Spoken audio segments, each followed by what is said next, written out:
9월 가정의 달을 맞이해서 뭔가 좀 모델이 될 만한 그런 가정을 선택하고 그런 가정을 본받자, 그런 가정이 되자, 뭐 이런 취지의 설교를 하면 참 좋을 것 같아요. 그런데 오늘 여러분과 함께 보게 되는 이 다윗의 가정은 그리 썩 좋은 모델이 되지 못합니다. 다윗은 10계명 중에 7번째 계명인 내 이웃의 아내를 범하지 말라, 간음하지 말라라고 하는 계명을 어긴 사람입니다. 그리고 다윗의 자녀들 중에 이 큰아들은 여동생을 성폭행을 했어요. 그리고 이 아들들은 이 동생이 형을 죽였어요. 그리고 또 이 아들은 아버지께 칼을 겨누고 반역을 해서 쿠데타를 일으켰습니다. 그리고 아버지의 첩들과 또 성관계를 맺어요. 그러니까 이게 다윗의 집안이 시쳇말로 하면 그냥 콩가루 집안입니다. 막장 드라마도 이런 드라마가 없어요.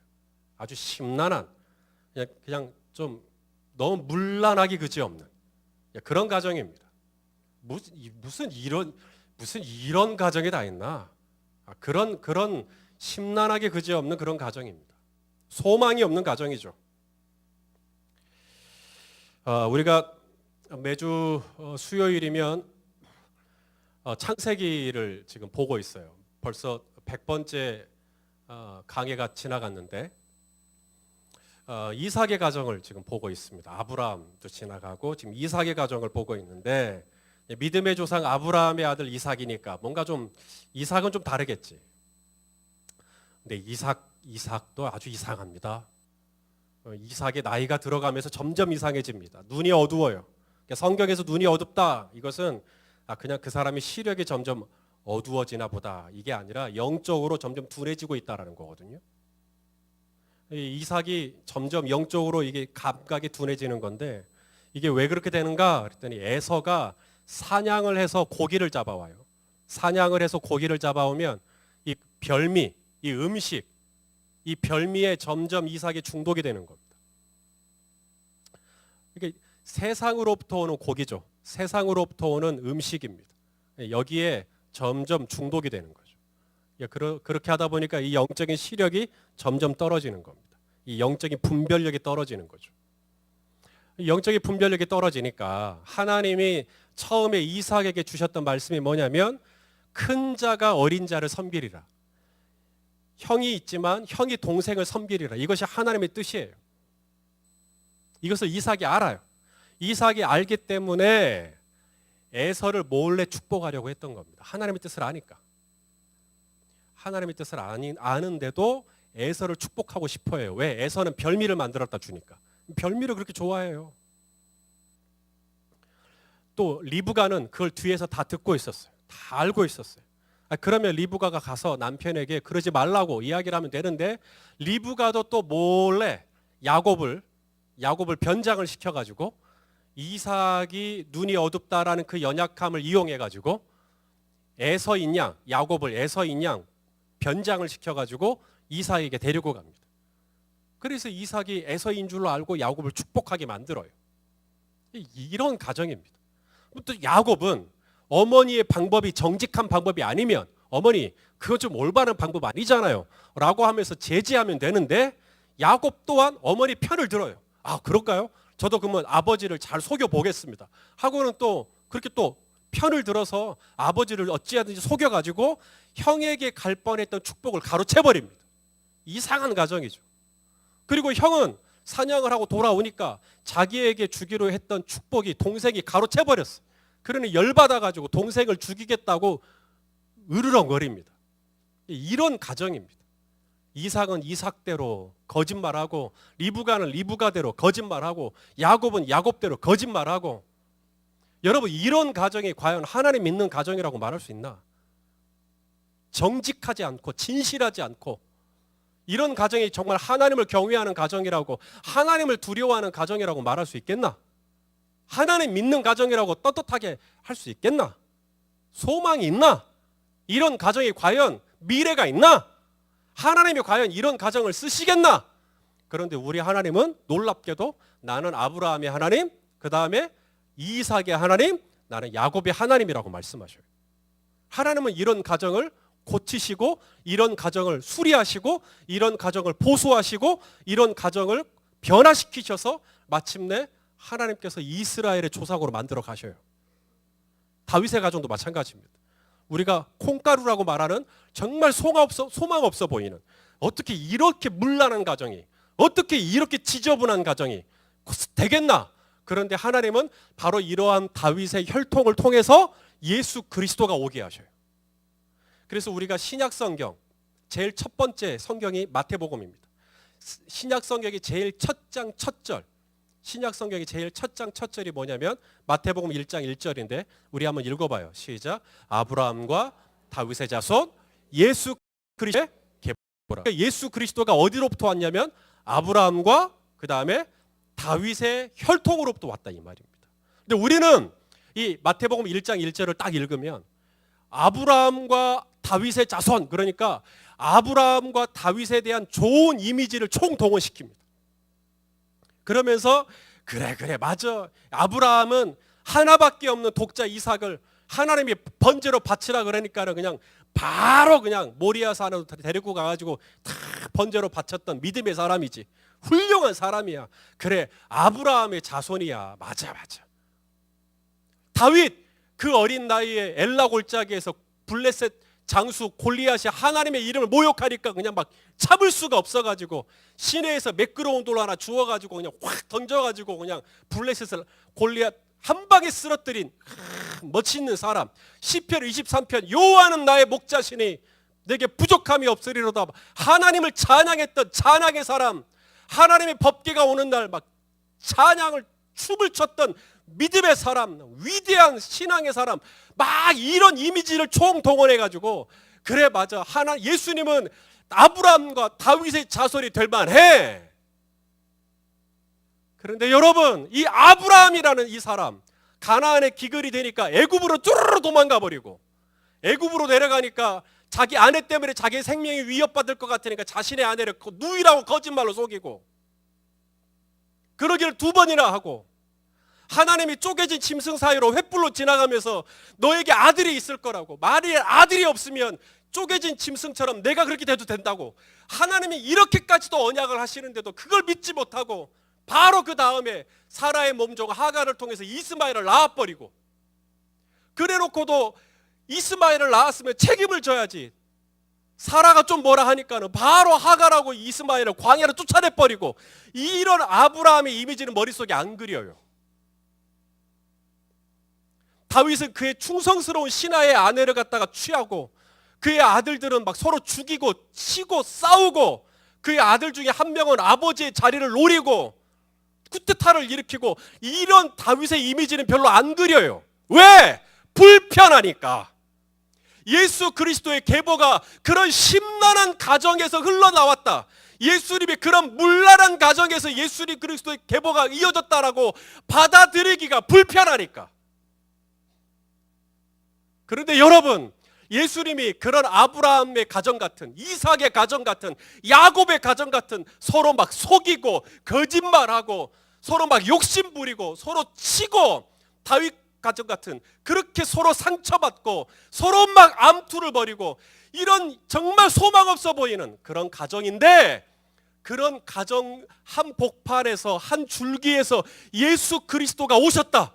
그런 심란한 가정임에도 불구하고 정말 어디서부터 손을 대야 할지 모를 정도로 망가져버린 것 같은 그런 가정 한 줄기에서 예수 그리스도가 오셨다라고 하는 이것이, 성도 여러분, 이게 복음이에요.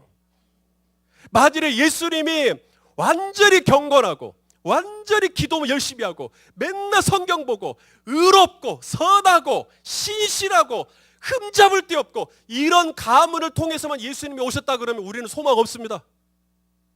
우리 뭐 어떻게 고개 들고 살 거예요? 여러분의 가정은 떳떳하세요? 여러분의 가정은 그렇게 신실하십니까? 여러분의 가정은 흠이 하나도 없으신가요? 근데 예수님이 그렇게 망가지고 그렇게 죄송합니다 추접하고 그렇게 문란해 보이는, 그렇게 정말 소망 없어 보이는 가정인데 그런 가정들을 고치고 수리하시고 보수하시고 바꾸시고 변화시키셔서 예수님이 오셨다. 여러분, 이게 복음이라니까요. 그러면 우리 가정에도 소망이 있는 거예요.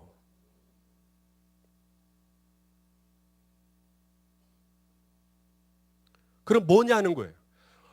도대체 무엇이 아브라함의 가정을 바꾸고, 무엇이 이삭의 가정을 바꾸고, 무엇이 야곱의 가정을 바꾸고, 무엇이 다윗의 가정을 바꿔서 마침내 예수 그리스도의 계보를 잇는 이런 엄청난 축복의 믿음의 명문 가문이 되게 했을까? 도대체 하나님은 뭘 보셨을까? 하나님이 도대체 무엇을 가지고 이 가정들을, 이렇게 망가진 가정들을 이렇게 끝까지 하나님이 붙잡고 가셨을까? 도대체 이 가정들이 뭘 가지고 있었을까? 오늘 그 얘기를 하려고 하는 겁니다.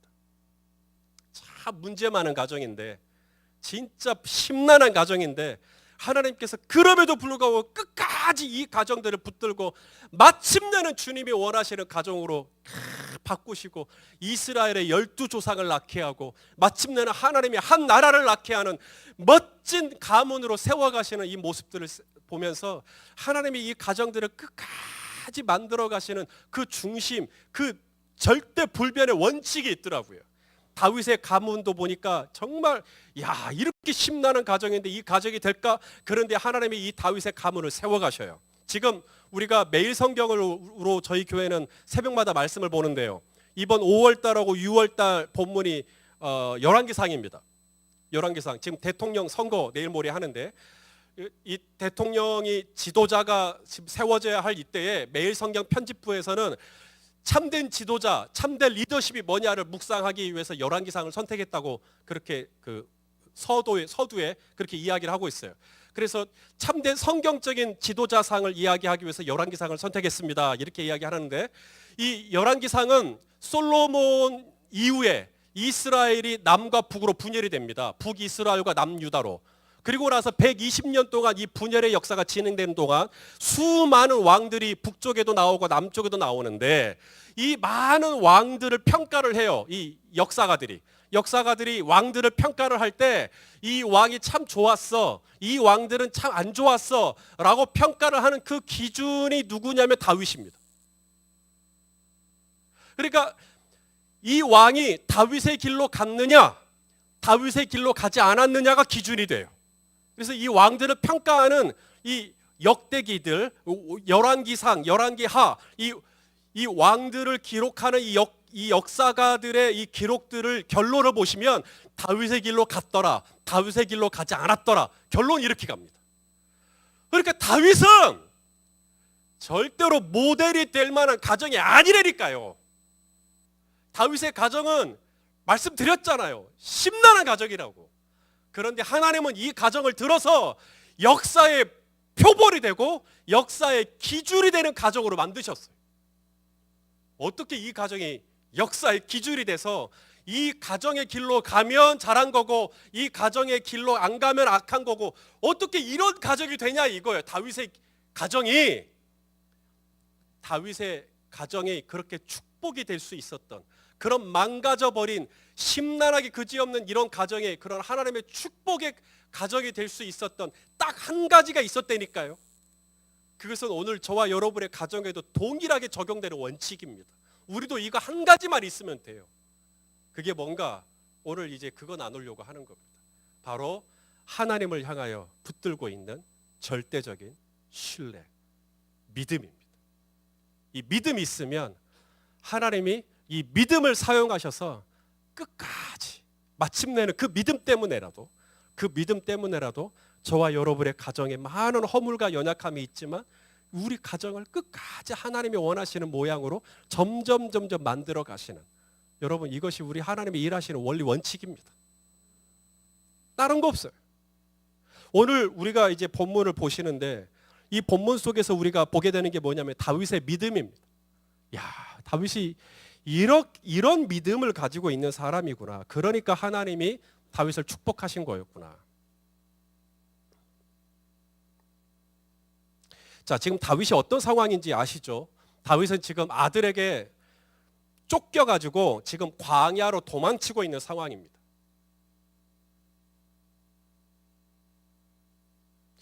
도망을 치고 있을 때 베냐민 사람 시므이가 나와가지고 다윗을 저주하고 다윗에게 돌을 던지죠. 자, 여기까지 지난 시간에 말씀을 했어요. 기억나시죠? 예, 시므이가 돌을 던지고 저주를 하고 그리고 해석을 합니다. 왜 다윗이 이런 어려운 상황 가운데 처하게 되었을까? 다윗이 왜 그 편안했던 왕좌를 떠나서, 왜 궁에서 떠나서, 왜 비참한 광야로 다시 내몰리게 되었을까? 다윗이 뭔가 죄가 있기 때문이라는 거예요. 다윗이 하나님 앞에 뭔가 잘못을 했기 때문에 하나님의 심판을 받아가지고 지금 이렇게 광야로 지금 간다는 거예요. 근데 그 잘못이 뭐냐면 사울 집안의 피를 흘렸다. 사울 집안의 피를 흘렸기 때문에 하나님이 그 벌로, 그 죄에 대한 형벌로 지금 다윗의 아들을 쓰셔가지고 지금 다윗이 지금 이렇게 비참한 형국에 처하게 된 거다. 지금 이렇게 시므이가 돌을 던지면서 저주를 퍼붓고 있는 겁니다. 여러분, 사울이 길보아에서 죽음을 당하게 된 것은 그것은 다윗 때문이 아니라 하나님의 심판입니다. 또 엄밀히 말하면 사울이 블레셋 군사에 의해서 죽은 게 아니라 사울 스스로가 자결을 한 거죠.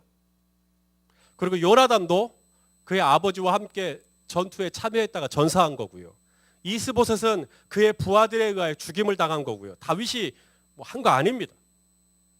그러니까 사울의 집안이 이렇게 망하게 된 것은 다윗이 어떻게 한 게 아니라 사울 스스로가 자초한 비극입니다.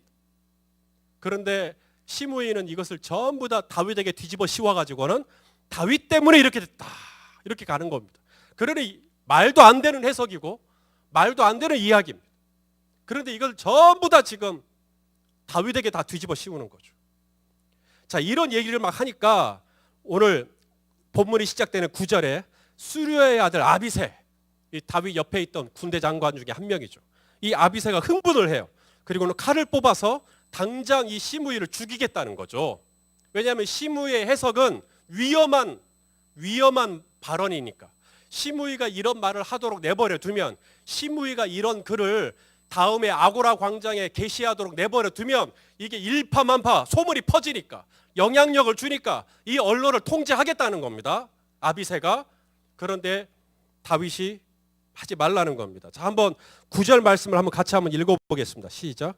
수르야의 아들 아비새가 왕께 여짜오되 이 죽은 개가 어찌 내 주 왕을 저주하리이까? 청하건대 내가 건너가서 그의 머리를 베게 하소서 하니, 아비새는 참을 수가 없습니다. 왜냐하면 그런 잘못된 해석이 다윗에게 주어지는 것도 참을 수가 없고, 또 그런 잘못된 비방이 이스라엘 누군가에게 흘러가는 것도 견딜 수가 없고, 그래서 당장 처리하겠다는 거예요. 근데 다윗의 태도입니다. 이게 믿음입니다. 이제부터 믿음이 나와요. 다윗이 뭐라 그러냐면 그러지 말라는 거예요. 그러면서 10절에 보니까 아비새에게 뭐라 그러냐면, 야, 지금 시므이가 나한테 돌을 던지는 게 너하고 뭔 상관이냐? 시므이가 나한테 욕을 하는 것이 너하고 뭔 상관이야? 왜 네가 흥분을 하냐? 지금 이거예요. 그러면서 다윗이 뭐라 그러냐면 하나님이 시므이에게 나를 저주하라고 시킨 거다라고. 와, 하나님이 시므이에게 나를 저주하라고 시켰다는 거. 이것을 11절에 가면 명령을 했다. 하나님이 명령을 해서 지금 시므이가 나를 지금 저주하는 거다. 자, 11절 말씀을 우리 다 같이 한번 읽겠습니다. 또 다윗이 아비새와 모든 신하들에게 이르되 내 몸에서 난 아들도 내 생명을 해하려 하거든 하물며 이 베냐민 사람이랴 여호와께서 그에게 명령하신 것이니 그가 저주하게 버려두어라. 여러분, 보통은 이렇게 얘기 안 하거든요. 이렇게 그가 나를 저주하도록 하나님께서 명령을 하셨다, 이런 표현은 잘 안 써요. 대개는 어떤 표현을 쓰냐면 하나님이 그가 나를 명령하도록 허락하셨다, 이런 표현을 씁니다. 허락하셨다라는 표현. 왜냐하면 이 저주도 그냥 되는 게 아니에요. 하나님이 허락하셔야만 저주를 할 수가 있어요. 이스라엘이 광야를 지날 때 모압이라고 하는 곳을 지날 때 모압 왕 발락이 이스라엘에 대해서 두려움을 느꼈어요.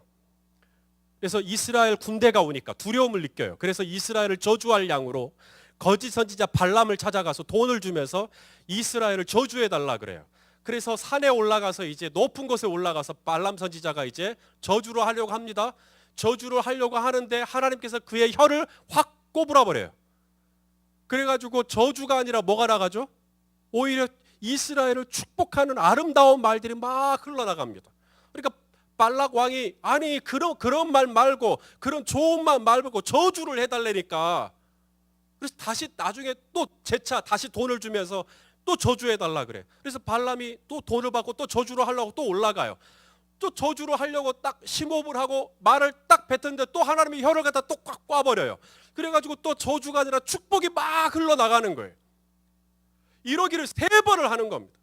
여기서 깨닫는 게 뭐냐면 저주도 하나님이 허락해야 저주가 돼요. 그런데 오늘 시므이는 저주하잖아요. 돌도 던지고. 그러니까 이것은 하나님이 허락하신 거다. 하나님이 허락하신 거다. 하나님이 허락하셨으니까 시므이가 나에게 저주하는 거지. 시므이가 나에게 돌을 던지는 거지. 하나님이 허락하시니까 저분이 나한테 저주하는 거지.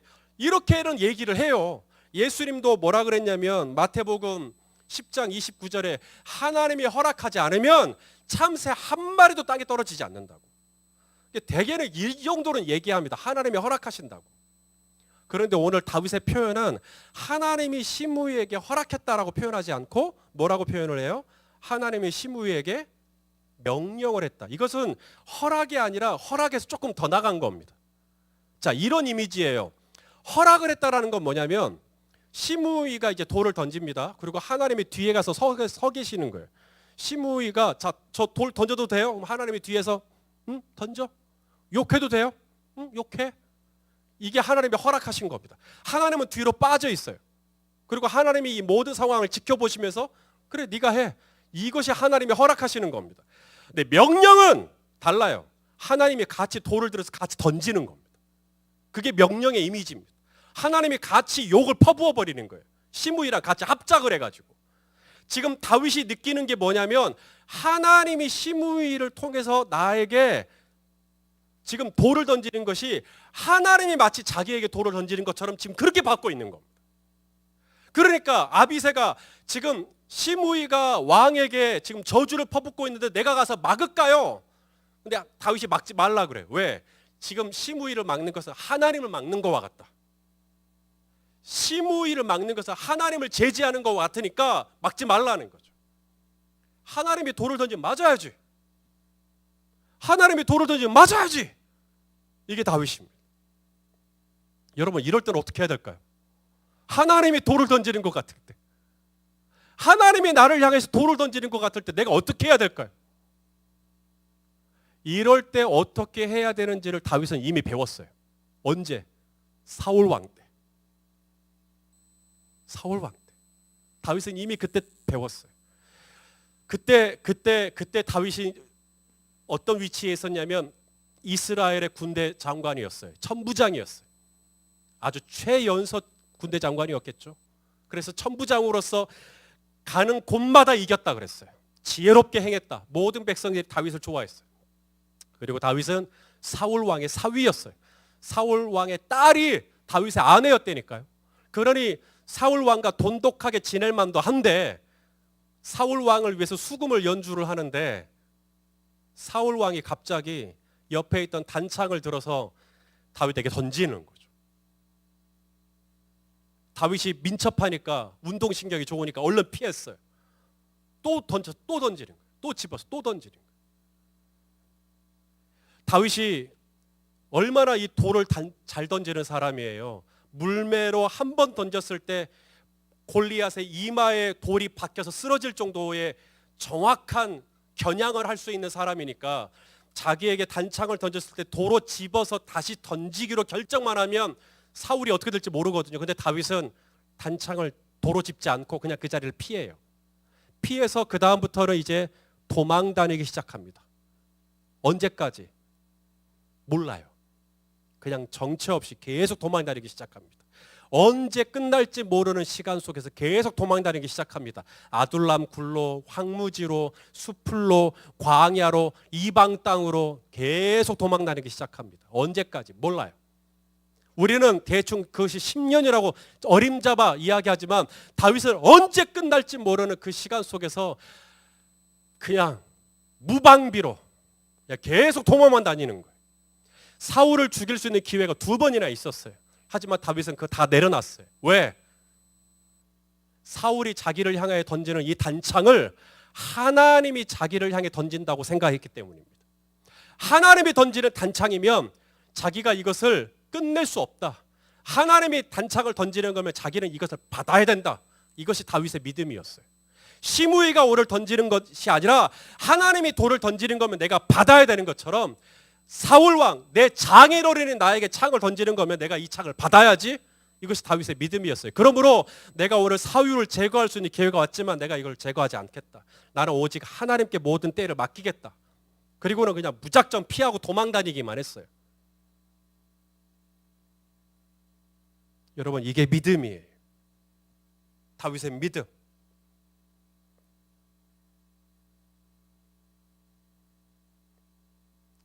더 나아가 오늘 다윗이 주목하고 있는 게 있어요. 오늘 본문 12절에 보니까 이렇게 이야기를 하고 있어요.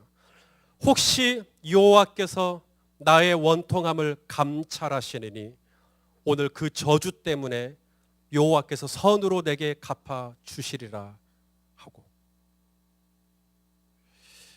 저는 이 부분을 읽을 때 정말 너무 이렇게 큰 감동이 돼가지고 한번 다시 한번 저랑 같이 그 부분만 좀 읽어볼까요? 12절 부분인데 시작. 혹시 여호와께서 나의 원통함을 감찰하시리니 오늘 그 저주 때문에 여호와께서 선으로 내게 갚아주시리라 하고.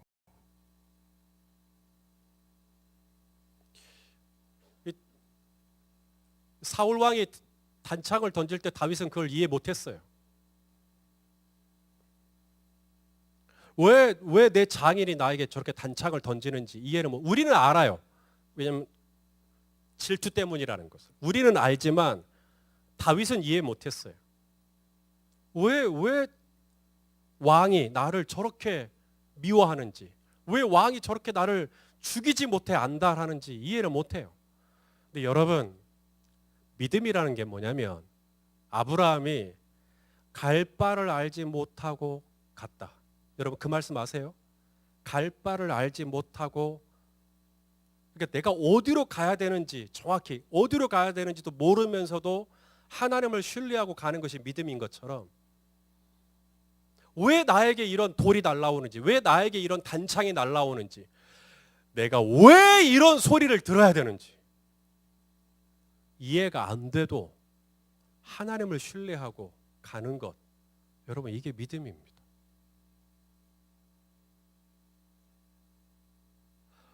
근데 우리가 어쩌려고 그러냐면 갈 바를 기어이 다 알고 난 다음에 가려고 그러고 이해가 다 되고 난 다음에 뭔가를 하려고 그래요. 그 믿음, 그것도 믿음일 수도 있겠지만 그 온전한 믿음은 아닙니다. 때로는 나에게 왜 이런 돌이 날라오는지, 내가 왜 저런 욕을 들어야 되는지, 왜 내가 저런 평가를 받아야 되는지, 왜 내가 저런 말도 안 되는 이야기를 들어야 되는지, 왜 내가 그런 소문에 휩싸여야 되는지, 내가 왜 그런 억울한 소리를 내가 들어야 되는지 정말 분통이 터지기 그지없지만 그럼에도 불구하고 하나님을 보는 거죠. 왜? 오늘 다윗이 뭐라고 고백합니까? 따라서 합시다. 여호와께서 나의 원통함을 뭐 하신다고요? 감찰하신다. 하나님이 다 알고 계신다. 그러니까 왜 이 단창이 나에게 날라오냐? 왜 내가 이렇게 살아야 되냐? 왜 내가 시므이가 저렇게 돌을 나에게 던져야 되나? 왜 내가 이런 대우를 받아야 되나? 왜 내가 그런 소리를 들어야 되나? 막 나도 뭐라도 좀 하고 싶어요. 근데 다윗은 아비새는 막 뭐 하고 싶었어요. 왕이요, 나 뭐 좀 할게요. 근데 다윗이 뭐라 그러냐면 그러지 말라는 거예요. 그러지 말라는 거예요. 아비새는 막 분해가지고 막 억울해가지고 막 뭐라도 막 하고 싶은데 다윗은 그러지 말라는 거예요. 다윗이 왜 그러지 말라는 겁니까? 나의 하나님이 다 안다는 거예요. 나의 하나님이 나의 원통함을 다 안다. 나 이거 지난 세월에 다 배웠다. 내가 배웠는데 하나님이 다 아셔. 그래서 하나님이 다 갚아주셔. 다 갚아주신다니까. 시간이 조금 오래 걸릴지 몰라. 그런데 믿음이라는 게 뭐냐면 왜 내가 이런 소리를 들어야 되는지 이해가 지금은 안 되는데 아브라함이 바랄 수 없는 중에 바라고 가는 것처럼 갈 바를 알지 못하는데 그냥 가는 것처럼 이해가 안 가도 내가 하나님을 신뢰하고 그냥 가는 거야. 지난주에 배웠죠. 뭔가 하나님의 뜻이 있을 거라고. 뭔가 하나님의 뜻이 있을 거야. 신뢰하면서 그냥 가는 거야. 그게 믿음이라고. 그렇게 가면 하나님이 나의 원통하고 다 아시니까, 우리 하나님 살아계시고 우리 하나님이 다 아시니까 하나님이 분명히 채우실 거라고. 여러분, 하나님이 바로 이런 믿음, 다윗 안에 있는 이런 하나님을 신뢰하는 이 믿음을 보시고, 그렇게 다윗의 가정이 정말 심란하고 다윗의 가정이 정말 말도 안 되는 꼬라지를 가지고 있어서도 하나님이 이렇게 다윗이 하나님을 신뢰하는 이 믿음 하나 딱 잡으셔가지고 이 가정을 붙드시고 이 가정을 세우셔서 열왕기의 기준이 되게 하시고 이 가정을 통해서 예수 그리스도가 흘러오도록, 예수 그리스도가 나도록 하나님이 이 가정을 축복하여 주신 것을 믿으시길 바랍니다. 이 원칙은 똑같습니다. 저와 여러분 안에 정말 우리 가문이, 우리 집안이 정말 말도 안 되게 심란하고, 정말 제가 신방을 해보면 아무리 여러분이 옷을 고상하게 입고 딱 들어갔는데 집안이 이제 으리으리해요. 집안이 으리으리하다니까 우리 성도들 집이 막 1층부터 3층까지 막 있고 막 지하도 있고 막 으리으리해요. 그런데 외제차를 타고 다니고 제 아무리 폼나게 살아도 들어가서 이야기를 해보면 제 앞에서 눈물을 쏟으면서 아픔을 이야기합니다. 갈등이 있고 찢어지는 아픔이 있고 눈물이 없이는 들을 수 없는 과거가 있고 상처가 있고 문제없는 가정이 없어요. 그렇게 망가져버린 가정이지만 정말 우리 가정 소망이 있을까요? 정말 우리 가정 정말 될까요? 정말 우리 집안이 설 수 있을까요? 설 수 있어요. 뭐만 있으면, 믿음만 있으면. 우리 하나님을 향한 신뢰. 어떤 신뢰? 내 하나님 살아계시니까, 우리 하나님 나 다 보고 계시니까, 우리 하나님 나 다 듣고 계시니까 하나님이 마침내 나에게 오셔서 나를 도와주시고 나를 지켜주시고 나를 인도해 주실 것이다 라고 하는 이런 믿음 가지고 살아가면 하나님이 반드시 그 믿음 들으셔서 다윗의 가정을 뜯어 고치시고 변화시켜 주신 것처럼 저와 여러분의 가정도 인도해 주시겠다 하는 것입니다. 여러분, 학창시절 때 매 많이 안 맞아 보셨죠? 이렇게 매를 맞을 때도 요령이 있습니다. 그 선생님이 자, 벽 딱 잡아요.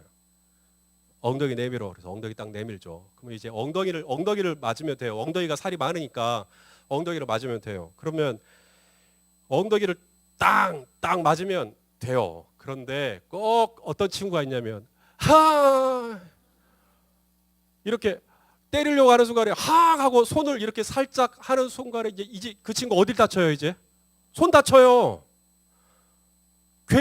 괜히 손으로 막으려다가 손을 다쳐버립니다. 또 손 대. 그러면 손 딱 대면 돼요. 그러면 선생님은 분명히 손바닥을 때릴 거예요. 그럼 손바닥에 살이 많으니까 손바닥을 때리면 문제가 없어요.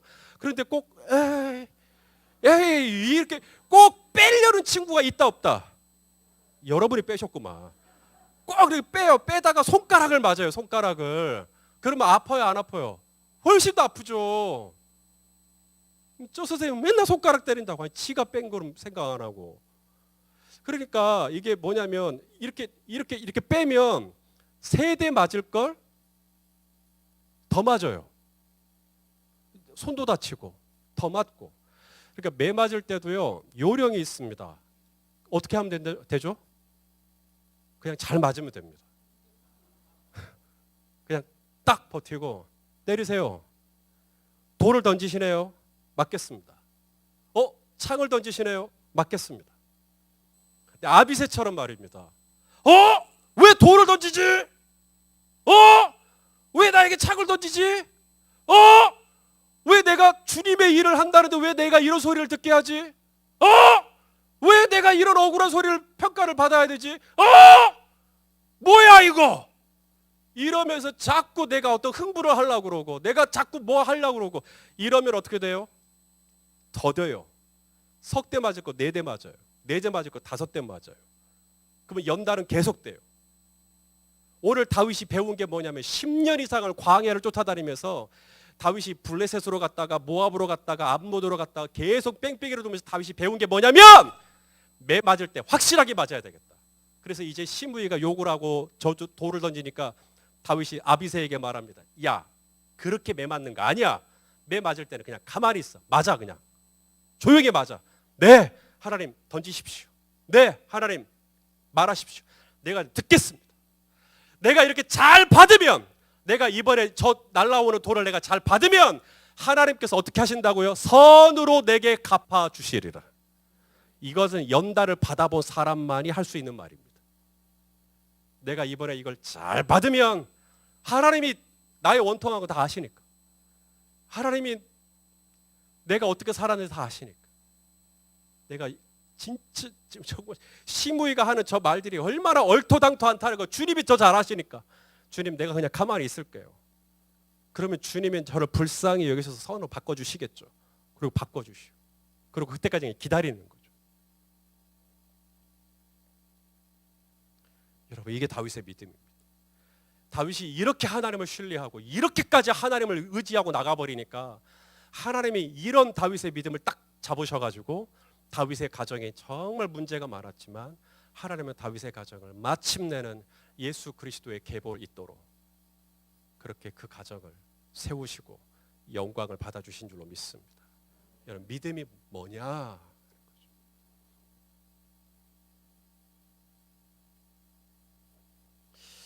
오늘이 어린이 주일이에요. 이 제자들은 어린이들이 예수님께 오는 걸 싫어했어요. 왜냐하면 어린이들이 예수님께 오면 어수선해지니까.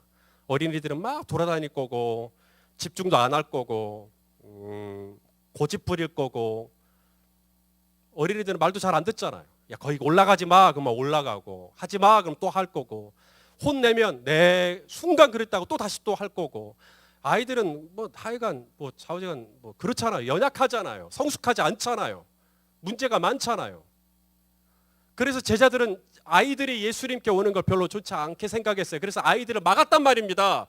너희들이 오지 마. 너희들은 여기 오지 마. 너희들이 어리니까. 너희들은 문제가 많으니까. 그런데 예수님은 어린아이들이 오는 걸 금하지 말라. 천국은 어린아이의 것이다.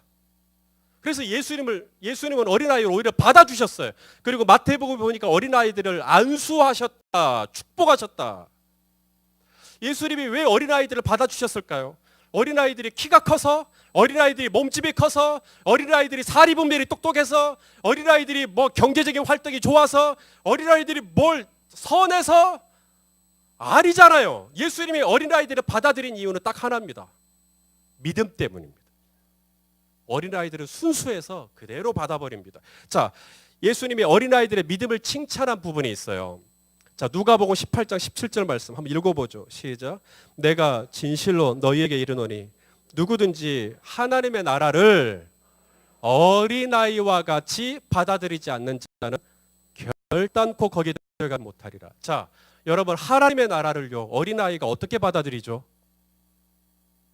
논리적으로 받아들이죠. 이성적으로 받아들이죠.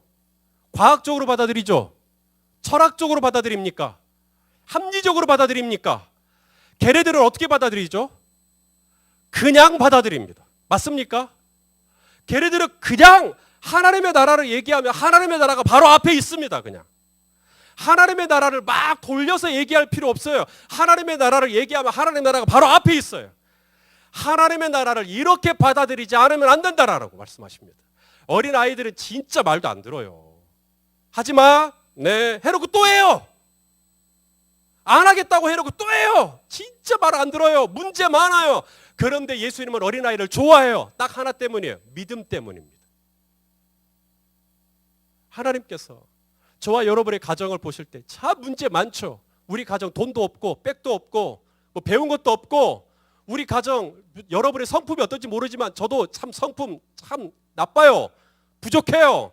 그럼에도 불구하고 하나님께서 우리들의 가정들을 보시면서 참 이 가정 괜찮네, 이 가정 아직은 내가 할만하겠네. 하나님께서 우리의 가정들을 보시면서 여전히 소망이 있다고 판단하실 수 있는 기준이 있다면 그 딱 하나예요. 저와 여러분의 통장 잔고를 확인하시면서 판단하시는 게 아니라 저와 여러분 안에 있는 뭘까요? 믿음입니다. 하나님을 향한 믿음. 어떤 믿음? 내 하나님은 살아계셔서 나를 감찰하고 계신다라고 하는 믿음. 내가 이런 믿음 하나 가지고 있으면 하나님이 그 믿음을 딱 사용하셔가지고 저와 여러분의 가정을 마침내 주님이 원하시는 가정으로 세워 가신다. 이것이 오늘 메시지입니다. 할렐루야. 다른 거 아니에요. 히브리서 11장 6절. 믿음이 없이는 하나님을 기쁘시게 할 수 없어요. 딱 하나입니다. 믿음입니다. 여러분 키가 많이 안 커도 되고, 여러분 뭐가 이렇게 많이 뭐 이렇게 좋은 조건이 아니어도 괜찮다. 하나님께서 보시는 거 딱 하나, 믿음. 여러분 믿음이 하나님을 가장 기쁘시게 하는 거라면 뒤집을게요. 불신이 하나님을 가장 슬프게 하는 것입니다.